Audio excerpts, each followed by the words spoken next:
এই মানুষটা আর মানুষের কোনো আকৃতি নাই, নাক মুখ চোখ তার চেনা যায় না, কয়লার টুকরার মতো হয়ে গেছে রে।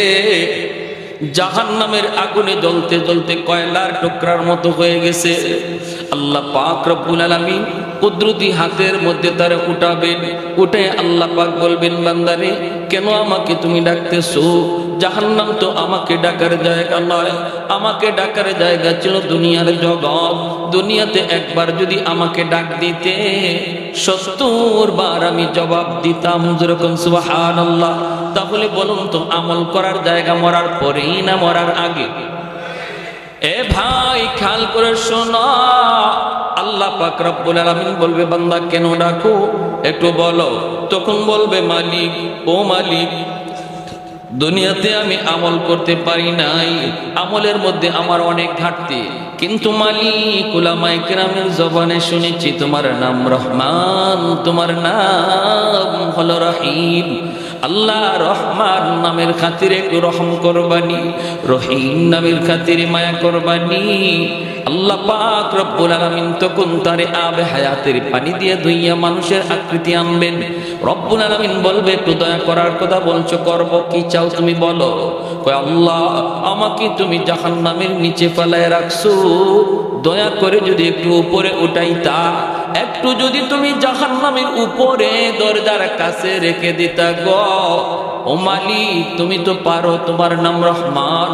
আল্লাহ পাক রব্বুল আলামিন তখন বলবে, বান্দা ঠিক আছে, আমি তোমার উপরে রহম করলাম, কথা আমি রাখলাম, কিন্তু ওয়াদা করো, ওয়াদা করো এরপরে আর তুমি কিছু চাইবা না। কই না গো মালিক, আমি আর কিছু চাইব না। জাহান্নামের দরজার পাশে এনে আল্লাহ তারে রেখে দিবেন। কিছুক্ষণ পরই আবার আল্লাহকে ডাক শুরু করবে, ইয়া হান্নান, ইয়া মান্নান, কয়া আবার ডাক শুরু করলো। গো বান্দা কি হয়েছে, আবার কেন ডাক দিয়েছো? কইব, মালিক আমাকে যেই জায়গায় তুমি রেখে দিয়েছো এই জায়গাটা জাহান্নামের দরজার পাশ। আল্লাহ তুমি আমারে যেইখানে রাখছো এটা জাহান্নামের দরজার পাশ। এই জায়গাটা যেমন দরজার পাশ, ওই জায়গাটাও দরজার পাশ। আল্লাহ তুমি যদি আমাকে দয়া করে এই পাশে না রেখে ওই পাশে রেখে দিতা। তোমার নাম তো রহমান, তোমার নাম তো রহিম। বলুন তো, আপনারা বুঝে থাকলে বলুন, দরজার এই পাশ ওই পাশ বেশ কম আসেনি না নাই? আরো জোরে। এই পাশ হলো জাহান্নামের ভিতর, আর সে এখন যে পাশে যাইতে চায় এটা জাহান্নামের বাহির। সেই কথা কয় না আল্লাহ আমারে জাহান্নামের বাহিরে দিয়া দেও, এই কথা কয় না, না কয়ে বুদ্ধি করে কয়, আল্লাহ আমারে যেখানে রাখছো এটা তো দরজার পাশ, তো এই পাশে না রেখে আমার ওই পাশে রেখে দাও। আল্লাহ পাক রব্বুল আলামিন তখন বলবে, বান্দা তুই না ওয়াদা করেছিলি আর কিছু চাইবি না? কয়, মালিক আমি তোমার দয়ার কাঙ্গাল, আমি তোমার মায়ার কাঙ্গাল। আল্লাহ তুমি তো দয়া করলে কারো কাছে তোমার জবাব দেওয়া লাগবে না। রব্বুল আলামিন তখন বলবে, বান্দারে ঠিক আছে, তোর কথা আমি রাখলাম, দরজার ওই পাশেই রেখে দিলাম, কিন্তু ওই পাশটা তো জাহান্নামের বাহির। বুদ্ধি করে তুই কথা বলছো নে, আমি তোর কথা রাখলাম, কিন্তু ওয়াদা কর এরপরে আর কিছু চাইবা না। এরপরে আর কিছু? কয়, মালিক ওয়াদা করলাম, আর কিছুই চাইবো না, কিছুই চাইবো না। আল্লাহ পাকের কাছে দ্বিতীয়বার ওয়াদা করলো। আল্লাহ তারে জাহান্নামের বাহিরে এনে রেখে দিলেন। কিছু দূর যাবার, কিছুক্ষণ যাবার পরেই সে তাকায়া দেখে, ওই যে দেখা যায় জান্নাতের গেট। জান্নাতের গেটটা তার নজরে পড়লো। জান্নাতুল ফিরদাউস, জান্নাতুন নাঈম, জান্নাতুল মাওয়া। জান্নাতের গেটটা দেখে আবার ডাক শুরু করে দিছে, মালিক। আল্লাহ পাক তখন কইব, বান্দারে কেন আবার ডাক দিলি? কয়, মালিক আমারে তুমি যেই জায়গায় রাখছো এই জায়গাটা জাহান্নামের ভিতরেও না, জান্নাতের ভিতরেও না।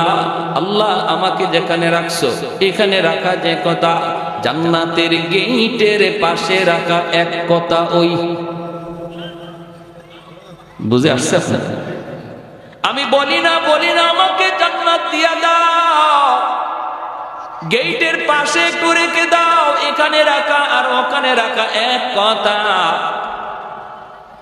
আল্লাহ পাক রব্বুল আলামিন কই বান্দা আমিও তো বুঝি এক কথা হই, কিন্তু তুই না ওয়াদা করেছিলি এরপরে আর কিছু চাইবি না। তখনই কই মালিক আমি তোমার দয়ার কাঙ্গাল, আমি তোমার মায়ার ভিখারি। আল্লাহ বলেন বান্দা নে, এই কথাও আমি রাখলাম, তোর জান্নাতের গেটের পাশেই রাখলাম, তবে ওয়াদা কর এরপরে আর কিছু চাইবি না। কয় মালিক আর কি চাওয়ার আছে, এত দূর পর্যন্ত আইছি এটাই শুকরিয়া, এর বেশি আর কেমনে চাইবো, আমার পুঞ্জি নাই, আমার তো মূলধন নাই।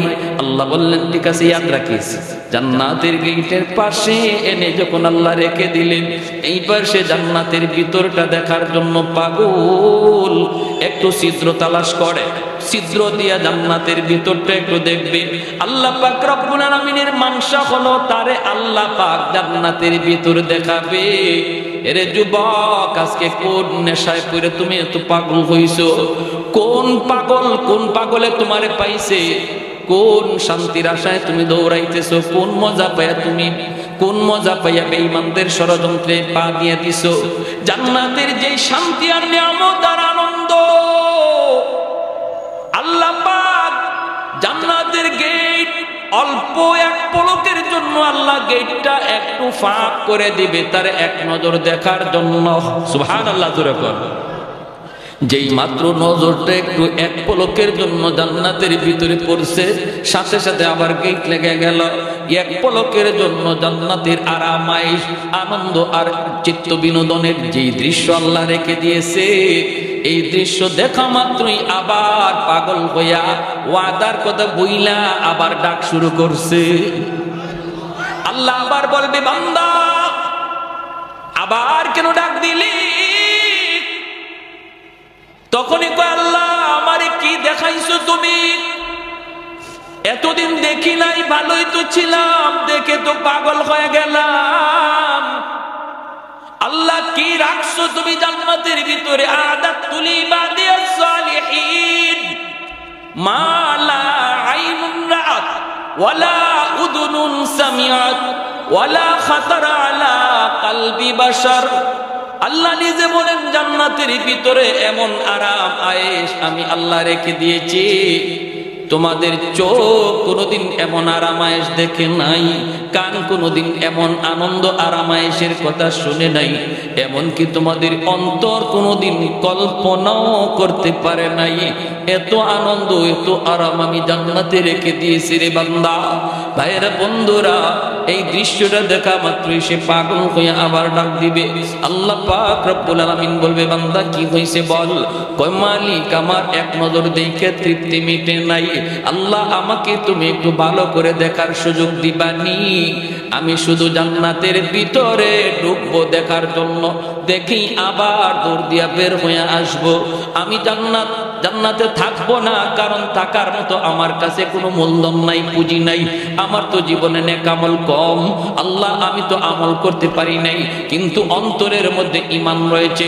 নবী বলেন লা ইয়াদখুলুন নারা আহাদুন ফি কলবিহি মিসকালু হাববাতি খারদালিন মিন ঈমান। ঈমানের সরিষা পরিমাণ দানাও যার অন্তরে থাকবে, আল্লাহ তারও চিরকাল জাহান্নামে জ্বালাবে না। জোরে কোন সুবহানাল্লাহ। আল্লাহ পাক রব্বুল আলামিন কইব বান্দা এবার তুই নিজে বল কতবার তুই ওয়াদা করলি আর কতবার ভাঙলি রে? তখনও কইব মালিক আমি তোমার দয়ার কাঙ্গাল, আমি তোমার মায়ার কাঙ্গাল। আল্লাহ পাক তখনও তার উপরে দয়া করবে।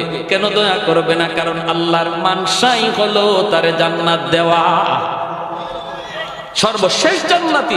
এরপরে কোন লোককে আল্লাহ আর জান্নাতে দিবে না, সেই সর্বশেষ জান্নাতের দরজা আল্লাহ সিলগালা মারবে, আর কোন মানুষ জান্নাতে ঢুকতে পারবে না। এই মানুষটারে আল্লাহ বলবে যা দিলাম তোরে জান্নাত দেখা, কিন্তু সময় কত দূর, আল্লাহ ঢুকবো আর বের হয়ে আসবে। আল্লাহ পাক কয় এই কথার মধ্যে ওয়াদা সিনি ওয়াদা 100% বলে আগের মতোই না নতুন করে না? আগের মতো না, আগের মতো না, এই ওয়াদা আমি ভাঙবো না, ডুববো আর বের হয়ে আসবো। আল্লাহ বলতেছেন বারবার, শোন ভালো করে বল, আগের মতো নাকি পাকা পোক্তা? কয় পাকা পোক্তা। আল্লাহ আগের মতো হবে না।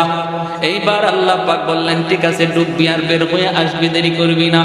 যেই মাত্র আল্লাহ পাক জান্নাতের গেটটা একটু খুলে দিবেন, তার জান্নাত দেখার জন্য মায়ার নবী হাদিস শরীফের ভিতরে বলেন, এই লোকটা তখন 16ই ডিসেম্বরে দৌড় প্রতিযোগিতায় যেমন বাচ্চারা দৌড় দেয়, কোমর একদম শক্ত কইরা সেও এরকম প্রস্তুতি নিবে দৌড় দেওয়ার জন্য। গেটটা খোলা মাত্র এমন একটা দৌড় দিছে, আর পিছনের দিকে আর ফিরে তাকায় না, শুধু ভিতরে ঢুকে দেখা দেখি বন্ধ, খালি ভিতরে ঢুকে। ওর মনে ইচ্ছা হইল আগে ভিতরে ঢুকি, বের হতে যেন সময় লাগে, দেখবো পরে, আগে ভিতরে ঢুকি, যদি আল্লাহ বের হ বাইরে বার সময় খালি দেখলে। এমন দৌড়, আর পিছনে তাকায় না। আল্লাহ পাক দিছে ধমক, এই বান্দা থাম। ধমক খাইয়ে থামছে। আল্লাহ পাক কয়, কি রে, এটাই ওয়াদা ছিল? এটাই কি তোমার সাথে কথা ছিল? বের হও। যখনই আল্লাহ বলছে বের হও, তখনই মাথাটা নিচে দিকে দিয়া অনুতপ্ত হইয়া অনুশোচনার সাথে কই, মালিক তুমি আমাকে বুঝি জান্নাত থেকে বের করে দিবে? আল্লাহ পাক কয়, আমি কেন বের করব? তুই তো নিজেই বললি জান্নাতে ঢুকবি আর বের হয়ে আসবি। কোন মালিক, তুমি যদি আমাকে জান্নাত থেকে বের করে দাও গো, তাহলে তোমার ওয়াদা ভাঙ্গা হবে। আল্লাহ রে কয়, কথা বুঝছেন? আমারে যদি এখন তুমি জান্নাত থেকে বের করে দেও, তোমার ওয়াদা ভাঙ্গা হবে। আল্লাহ পাক কইলি কি তুই? আমি তোর সাথে কখন ওয়াদা করলাম? এতক্ষণ পর্যন্ত শুধু ওয়াদা করলি তুই, আর ভাঙলেও তুই। এখন আমি তোর সাথে কখন ওয়াদা করলাম? কয় মালিক, আমার সাথে ওয়াদা করো নাই, কিন্তু মুমিনদের সাথে কোরআনে ওয়াদা করেছো। আমি উলামায়ে কেরামের জবানে শুনছি, আল্লাহ তুমি যারে একবার জান্নাত দাও, এই জান্নাত থেকে আর তুমি বের করো না, এটা তোমার ওয়াদা নি। আল্লাহ পাক কই, হয় এটা তো আমার ওয়াদা ঠিকই আছে। কই যদি ওয়াদা ঠিক থাকে, আমি তো কোনো না কোনো শুরুতে বুদ্ধি করে হোক আর চালাকি করে হোক ঢুকে গেছি। আমি তো জান্নাতে ঢুকে পড়েছি, বুদ্ধি করে হোক আর চালাকি করে হোক জান্নাতে ঢুকে পড়েছি। এখন যদি তুমি আমাকে বের করে দেও, তোমার ওয়াদা খেলাফি হয়। রব্বুল আলামিন তখন কুদরতি মুস্কি হাসলেন। সুবহানাল্লাহ, জোরে কর, আর একটু জোরে কর না সুবহানাল্লাহ। আল্লাহ কুদরতি মুস্কি হাসা কই, বান্দারে চালাকিটা তো কম করলি না। মনে হয় বাঙালি, চালাকিটা তো কম করলি না। হ্যাঁ, সব খবর না রাখলেও এক খবর রাখছো, আমার ওয়াদার খবর, ঠিক কিনা? ঠিক আছে, তুমি যা শুনেছো ঠিক শুনেছো, ঠিক শুনেছো। ওই জায়গাটার মধ্যে আল্লাহ হাসছেন। জিব্রাইল আমিন যখন নবীরে এই হাদিস শোনাইতেছেন, তো আল্লাহ নবী এখানে হেরি চালাকি শুনে আল্লাহ নবী হাসে দিচ্ছেন, জিব্রাইল আমিন হাসে দিচ্ছেন। তা আল্লাহ নবী জিজ্ঞেস করতেছে, নবী সাহাবীদেরকে শোনাইতেছেন, সাহাবায়ে কেরাম এখানে হাসে দিচ্ছেন। সাহাবায়ে কেরাম আল্লাহ নবীরে জিজ্ঞেস করে, নবীকে হাসলেন কেন? নবীকে আমি হাসছি কেন এটা কি বলবো? জিব্রাইল আমারে শোনায় আর হাসে। জিব্রাইল হাসছে। আমি জিব্রাইলকে জিজ্ঞেস করেছিলাম, ভাই জিব্রাইল আপনি হাসলেন কেন? জিব্রাইল কয়, নবীকে আমি হাসবো না, আল্লাহ নিজেই হাসে দিছে। এর কথা শুনে আল্লাহ নিজেই হাসে দিছে। এজন্য এই হাদিস আমাদেরকে আমাদের উস্তাদরা পড়াইছেন, আমিও আপনাদেরকে শোনাইলাম। এই জায়গাতে আইসা সবারই একটু মুচকি হাসি বের হয়। আর এই হাসিটা এমন এক সুন্নত, সাহাবায়ে কেরামের সুন্নত, নবীর সুন্নত, জিব্রাইলের সুন্নত, আল্লাহর সুন্নত। সুবহানাল্লাহ। কিয়ামত পর্যন্ত আমার নবীর এই হাসিটা জারি থাকবে। এজন্য হাদিসের পরিভাষায় এই হাদিসটাকে হাদিসে মুসালসাল বিদ্দেহেক বলা হয়। এজন্য বলছিলাম হাসি আনন্দ ইসলামে আছে, নবীজিও কৌতুক করেছেন। এরপরে ঘটনাটা কি হয়েছে তার সাথে আমি পরে বলতেছি, শুধু একটু কথা বলে নেই। নবীজি একবার সাহাবায়ে কেরামদেরকে নিয়ে এরকম ভাবে গুল হয়ে বসছেন, আর নবী বলতেছেন, সাহাবীরা শোনো, খেজুর তো মাঝখানে আছে, খেজুর খাবা ভালো কথা, কিন্তু ফাঁকে আমার কিছু কথা শুনো, দ্বীনি আলোচনা। খেজুরও খাও, দিনের কথাও শোনো। সাহাবায়ে কেরাম গুল হইয়া বসছেন, নবীজির পাশেই বসছেন নবীজির দামান, আমাদের সিলেটি ভাষায় কয় দামান, আপনারা বলেন মেয়ের জামাই, ঠিক না? জামাতা কিনি কে? হযরত আলী রাদিয়াল্লাহু তাআলা আনহু। চার খলিফার মধ্যে প্রথম দুই খলিফা নবীর কি হন? শ্বশুর। জিগাও নেই, খেলোয়াড়ের নাম যুবকরা সবার আগে কইব, কিন্তু এই জিনিসের খবর নাই। চার খলিফা, প্রথম দুই খলিফা নবীর কি হন? শ্বশুর। পরের দুই খলিফা জামাই, হযরত ওসমান গনি আর হযরত আলী রাদিয়াল্লাহু তাআলা আনহু, এই দুজন হলেন নবীজির মেয়ের জামাই। আর আবু বকর সিদ্দিক আর হযরত ওমর রাদিয়াল্লাহু তাআলা আনহুমা, তারা হলেন নবীজির শ্বশুর। তো আলী রাদিয়াল্লাহু তাআলা আনহু নবীজির মেয়ের জামাই, অর্থাৎ খাতুনে জান্নাত ফাতেমা রাদিয়াল্লাহু তাআলা আনহাকে নবী আলীর কাছে বিয়ে দিয়েছিলেন, এই হিসাবে জামাই। আবার আরেক সম্পর্কে চাচাতো ভাই। তো পাশে বসা নবীজির, খেজুর খাওয়া চলছে, নবীজি দ্বীনের আলোচনা করতেছেন, সবাই আলোচনা শুনতেছে আর খেজুর খাইতেছে। খেজুর খাওয়া শেষ, আলোচনা শেষ। এইবার নবী বলেন, শোনো, অনেক আলোচনা হলো, মাঝখানে একটা খেজুরের স্তূপ, এটাও শেষ। খাওয়াও চলছে, আলোচনা হইছে, এখন বোঝা দরকার কে কি পরিমাণ খেজুর খাইল, একটু বোঝা লাগবে। সাহাবায়ে কেরাম বলে, নবী গো, কেমন করে বুঝবো? খেজুর তো ফেটে গেছে, কার ফেটে কত ঢুকছে এটা বুঝবো কেমনে? নবী কই, বোঝার সুরত আছে, যার সামনে যেই পরিমাণ বিচি বোঝা যাবে সে ওই পরিমাণ খাইছে, ঠিক না? সবাই যার যার উরের দিকে তাকাইছেন, দেখেন না বিচি মিল মতোই আছে, যা খাইছেন তাই আছে।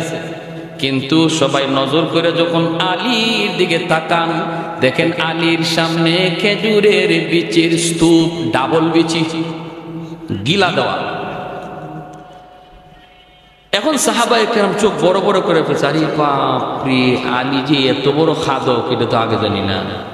হ্যাঁ, আমরা নবীজির হাদিস শুনতেছি, কথা শুনতেছি, হ্যাঁ, মনোযোগ আমাদের এদিকের। আর আলী তো দেখা যায় ফাঁকে দিয়ে খেজুর 2টা করে মারছে, বুঝছেন? এখন হযরত আলী রাদিয়াল্লাহু তাআলা উনি নিজের উড়ে তাকাইছেন, নিজের দিকে তাকে উনি বেকুব বনে গেছে, ইন্না লিল্লাহ, আমার সামনে এত বিচি কি, আমি তো এত খেজুর খাই নাই, আমার সামনে এত বিচি। আর সবাই ওনার দিকে তাকাইতেছে, চোখ বড় বড় করে। উনি পড়ে গেছে শরমের মধ্যে, লজ্জায়। কিছু মানুষ আছে দেখবেন, আপনি যত কথাই কন, কথা কইবেন আপনি কন, কিন্তু হের খানা বন্ধ নাই, ঠিক না?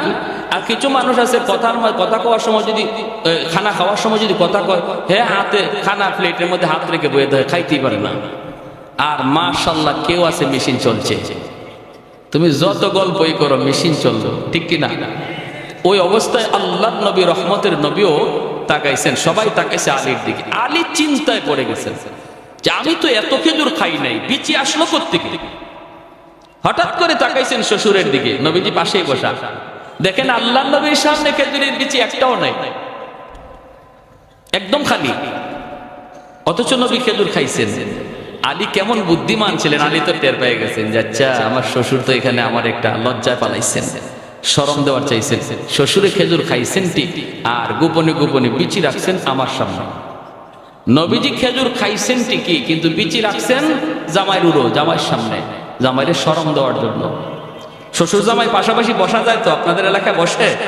বিভিন্ন জায়গায় শ্বশুর সামনে জামাই আসতে চায় না, শরম পায় না, এটা নিয়ম না। শ্বশুরের কাছে বসে গল্প করা যায়, শ্বশুরের কাছে বসা যায়, হারাম জায়গায় বসা যায় না। শালির সামনে বসবেন না, এটা হারাম। হ্যাঁ, এটা হারাম, এটা হারাম। যতই আপনার চাচতলি চাচি শাশুড়ি হোক, তার সাথে পর্দা করা ফরজ, সামনে যাওয়া হারাম। শ্বশুরের কাছে বসেন। আল্লাহর নবীর দিকে যখন হযরত আলী তাকাইছেন, দেখেন কোনো বিচি নেই। এই শুনেন এবার আলীর কথাটা। নবী বলতেছেন, যার সামনে যেই পরিমাণ বিচি আছে বোঝা যাবে সে ওই পরিমাণ খাদক, আর এত পরিমাণ খাওরা, এমন খাইতো চিনছি। হযরত আলী বলেন, ইয়া রাসূলুল্লাহ, আমার একটা কথা আছে। কি কথা? বলে, যার সামনে যেই পরিমাণ বিচি আছে বোঝা গেল এই পরিমাণ খাইছে, এটা ভালো কথা, কিন্তু যিনি খেজুরের সাথে বিচি সহ খাইছে ইনি কত বড় খাওয়া। বুঝছেন কেমন হয়েছে? আমরা তো বিচি রাখছি, কিন্তু আমাদের মাঝে এমনও কেউ আছে যিনি বিচি সহ খাইলিছে। আল্লাহ নবী মুস্কি হাইসা বলেন, আলী ঠিকই তুমি, আনা মাদিনাতুল ইলমি ওয়া আলিয়ুন বাবুহা, আমি ইলমের শহর আর আমার আলী হলো শহরের দরওয়াজা। জোরে কোন সুবহানাল্লাহ, আল্লাহু আকবার। এজন্য বলতেছিলাম বিনোদনের অনুমোদন ইসলামে আছে, তবে সেটা গান বাজায়া নয়, নারী পুরুষের ডলাডলি করে নয়। আজকে 16ই ডিসেম্বর বাংলাদেশের একটা স্বাধীনতা দিবস, হ্যাঁ আনন্দ করেন, মজা করেন, হ্যাঁ করেন, একটু আনন্দ হবেই তো স্বাধীনতা। তাই বইলে কি এটা ওই মহিলাদেরকে নিয়ে রাস্তায় ঘুরতে হবে আর রাস্তায় ডেস্ক স্টেপ বাজাইয়া গান বাজাইয়া আনন্দ করতে হবে? এর তো কোনো অনুমতি শরীয়তে নাই, ঠিক কি না? আমার আনন্দ, বিনোদন, হাসি সব কিছু একটা লিমিটের ভিতরে থাকবে, ইসলামের গণ্ডির ভিতরে। গণ্ডির ভিতরে থাকতে আপনি বিনোদন করেন, আনন্দ করেন, শরীয়তে এলাও। কিন্তু গণ্ডির বাহিরে যাবেন, এটার কোনো এলাও না, ঠিক কি না? যখনই এই লোকটা কইছে আল্লাহ তুমি ওয়াদা ভঙ্গ করবা, আল্লাহ বলছে ঠিক আছে, আমার ওয়াদার খবর তুমি জানছো, কথা ঠিক, আমার ওয়াদা, যাও আমি তোমার জান্নাত দিয়েই দিলাম। জোরে করে সুবহান। ভাইয়ের আমার, তাহলে এই জায়েজ না জায়েজ, হালাল হারামের কথাগুলি, শরীয়তের বিধিবিধানগুলি আজকে আমাদের যুব সমাজ জানে না। তাদেরকে জানানো প্রয়োজন, কাছে টানা প্রয়োজন, দিল থেকে মহব্বত করে কাছে আনা প্রয়োজন। বাবা যুবক, বুঝাইলে অনেক যুবকই বুঝে, আলহামদুলিল্লাহ, ঠিক কিনা? অনেক যুবকের পরিবর্তন এসেছে, অনেক যুবকের পরিবর্তন। ফোন দেয় আমাদেরকে, হুজুর আমার জীবন চেঞ্জ হয়ে গেছে, হুজুর আমি আমার পথ বদলাই ফেলছি, আলহামদুলিল্লাহ হুজুর আপনার ওই বয়ানে, আপনার ওই বয়ানে হুজুর আমি অনেক পরিবর্তন। কত যুবক মসজিদে আসে, হুজুর আমার দাড়ি ছিল না, দাড়ি রাখছি, হুজুর আমার মাথায় টুপি ছিল না, টুপি রাখছি। দিল থেকে কথাগুলি বললে আলহামদুলিল্লাহ সমাজের যুব সমাজ এখনো তারা প্রস্তুত কথা নেওয়ার জন্য। এজন্য আমি কথাগুলি বললাম, যুবক আল্লাহর দোহাই আমার জীবনের প্রতিটা কাজ যেন শরীয়তের গণ্ডির ভিতরে হয়। আর এই কথাগুলি আমি তখনই জানবো যখন উলামায়ে কেরামের সাথে চলবো, যখন মাদ্রাসা আসা যাওয়া করবো, আলেম উলামা আসতেছেন শুনছি, সাথে সাথে সেখানে যেয়ে বসবো। যখনই আমার অন্তরে তলব থাকবে, অন্তরে নেওয়ার ইচ্ছা থাকবে, তখন আল্লাহ আমাকে হেদায়েত দান করে দিবে। আমার আল্লাহর ভাষায় ওয়ানুনাজ্জিলু মিনাল কুরআনি মা হুয়া শিফাউন ওয়া রাহমা ওয়া রাহমাতুল লিল মুমিনিন। আল্লাহ পাকের ভাষায় এই মাদ্রাসা হলো আপনাদের সমাজের জন্য রহমত। যেরকম সুবহানাল্লাহ। কোরআন হলো রহমত, কোরআন হলো রহমত। আমাদের দুনিয়ার চুম্বক লোহা টানে, আর কোরআন হলো এমন এক চুম্বক, যে চুম্বক আল্লাহ পাকের রহমত টানে। ঘরের মধ্যে যদি কোরআন তিলাওয়াত হয়, ঘরের মধ্যে রহমত নাজিল হয়। যেই সমাজে মাদ্রাসা থাকে, এই সমাজে রহমত নাজিল হয়। যেই সমাজে উলামায়ে কেরামের কদর থাকে, এই সমাজে রহমত নাজিল হয়। আলেম উলামার কদর, মাদ্রাসার কদর যারা করে, এই সমাজে আল্লাহ রহমত নাজিল করে। এক যুগের মানুষগুলির ঘরে ঘরে রহমত ছিল, কারণ ঘরে ঘরে তখন কোরআনের তেলাওয়াত হতো। হুজুররা পানি পড়া দিলে পরে ডাইরেক্ট অ্যাকশন ছিল। এখনের যুগে পানি পড়া কাম হয় না, তাবিজ পড়া কাম হয় না। হুজুরের কোনো দোষ না, দোষটা হলো ঘরের। যেই ঘরে কোরআন তেলাওয়াত হয়, এই ঘরে রহমতের দরজা খোলা থাকে। যেই ঘরে কোরআন তেলাওয়াত হয় না, গান বাজনা চলে, টেলিভিশন চলে, নাটক সিনেমা চলে, খেলাধুলা চলে, এই ঘরে গজবের দরজা খোলা থাকে, রহমতের দরজা বন্ধ। মুসলমানের ঘরে প্রতিদিন টেলিভিশন অন করা হয়, টেলিভিশন চালু করা হয়, কিন্তু প্রতিদিন কোরআন চালু করা হয় না, ঠিক কিনা জোরে বলেন? আল্লাহর কোরআনের গিলাফটা পর্যন্ত মুসলমানের ঘরে পাওয়া যায় না। টেলিভিশনের কভার পাওয়া যায়। হুজুর পানি পড়া দেয় আপনার ঘরে ঢুকার জন্য, কোরআনের আয়াত পড়া হুজুরে ফু দিল, এই ফু আপনার ঘরে ঢুকতে যায়, যায় দেখে ঘরে রহমতের দরজা বন্ধ, ঠিক না? ঠিক কিনা? যায় দেখে আপনার ঘরে রহমতের দরজা বন্ধ, ফু ঢুকতে পারে না, কারণ কোরআন রহমতের দরজা ছাড়া ঢুকে না, গজবের দরজা দিয়ে কোরআন ঢুকে না। ওই যুগে ডাইরেক্ট অ্যাকশন ছিল, কারণ মুসলমানের ঘরে রহমতের দরজা খোলা ছিল। বর্তমান যুগে রহমতের দরজা আমরা বন্ধ রাখছি, গজবের দরজা খোলা রাখছি। হুজুর কোরআন পড়ে ফু দেয়, কিন্তু ফুতে অ্যাকশন হয় না। ভাইরা, আল্লাহর কালামের মধ্যে কি পরিমাণ অ্যাকশন! আমাদের সিলেটের নুরুদ্দিন ঘরপুরি রহমতুল্লাহি আলাইহি বহুত বড় আল্লাহর একজন ওলি ছিলেন। শনি মঙ্গলবারে হুজুরে পানি পড়া দিতেন, পানিতে ফু দিতেন, মানুষ বোতল নিয়ে আসতো পানি পড়া নেওয়ার জন্য। হাজার হাজার মানুষের লাইন ধরতো পানি পড়া নেওয়ার জন্য। হুজুরে পানি পড়া কেমন করে সবাই দিবেন? হুজুরে কাম করতেন কি কাম? এক কাম করতেন কি আজীব কাম।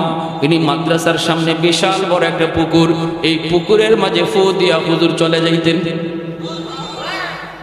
বুঝছেন অবস্থা? পুকুরে ফু দিয়া হুজুরে বলতেন পানি নাও। পুকুর থেকে মানুষ পানি নিত, পানিতে কাম হয়ে যাইত। লন্ডন থেকে হুজুরের এক ভক্ত আসছে, হুজুরের ভক্ত, কঠিন ভক্ত। কয় হুজুর, আমি লন্ডন থেকে আপনার পাগল হয়ে আইছি, হুজুর একটু পানি ভরার লাগে। হুজুরে কয় পুকুরও ফু দিছি। কয় হুজুর পুকুরের এক কোনায় ফু দিছেন, আর এক কোনায় ফু গেল কেমনে? হুজুর কয় গেল কেমনে তোমার বুঝে আসে না? কয় হুজুর আমার একই নয় না। হুজুর একই নয় কিন্তু ইতমিনানে কলব হয় না। হুজুর এই যে আমি একটু জগ লই আইছি, এই জগটার মধ্যে একটু ফু দেন, আমার খাস ভাবে একটা ফু দেন।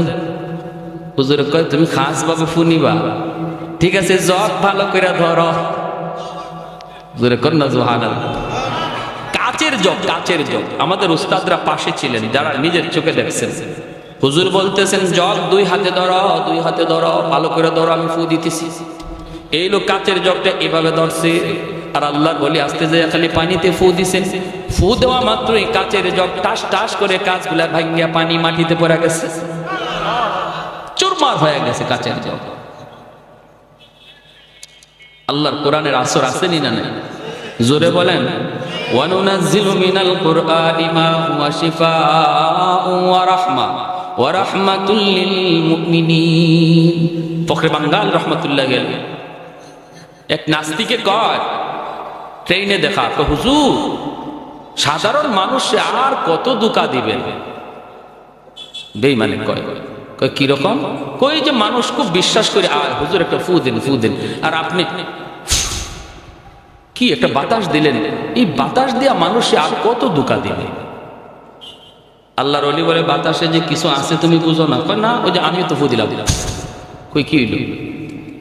আল্লাহর ওলি বলে ফুতে কি হয় তুমি বুঝো না? কয় না, বুঝি না।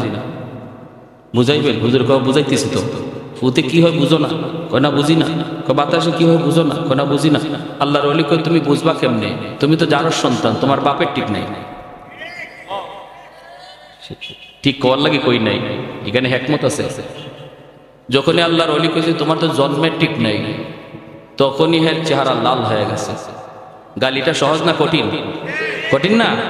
চেহারা লাল হয়ে গেছে, বডিটা ফুলে গেছে, হাত মা ঘুরাইতেছে, ধরে নিব এখনই হুজুরে খাইয়া ফেলে। মানুষজন জমা হয়ে গেছে সব।